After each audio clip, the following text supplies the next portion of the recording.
that I wish I had been given, and that's lean into what makes you you. Early in my stand-up career, especially when I moved right to LA, I had heard rumors like comedians saying, Kevin ain't that funny if he ain't in church. He ain't funny without that church material. And I really let that get to me. And one year I did a whole tour with no church material to prove to people that I could do it. And it was cool, but it wasn't my best and wasn't my funniest. And halfway through the tour, I was like, this is dumb. What am I trying to prove? And who am I trying to prove to? And after that, I said, I'm gonna do what I do best, and I'm just gonna focus on that. And I've been having much more success since then. It's like being Shaq and people being like, well, he don't shoot threes. Well, he's 7'2" and he's fast and he's dunking on you, and you can't stop him from dunking. I think it's a waste of your energy to try to prove to people that you can do other stuff well when you can be doing what you do well already. Right. And I think like Nate Jackson, for example, he's a stand-up comedian, great stand-up comedian, but he's exceptionally good at crowd work. And sometimes comedians are like, well, all you got is crowd work. That isn't true from Nate.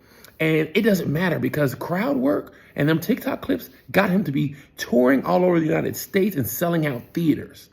And he actually is good at every facet of stand-up, but he's exceptionally good at crowd work because he thinks on his feet real quick and he's smart and he's just amazing. And he rode that wave.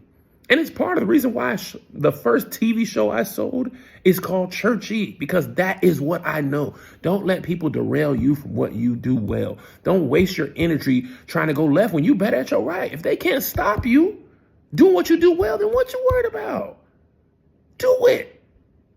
Do it. Develop it if you want. Develop the other stuff if you want, but focus on your strengths, not your weaknesses. Focus on what you do well already, what comes easy, what you're best at, and develop that to the point where people are like, man, they only got that one thing, but that one thing be working. You think Jason Statham cares? People are like, all you do is them action movies.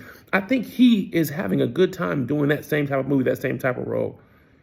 He gets to act and drive cars and shoot guns and be bald and confident. Do you, man? Let the other stuff go. I didn't realize I was holding my phone crooked.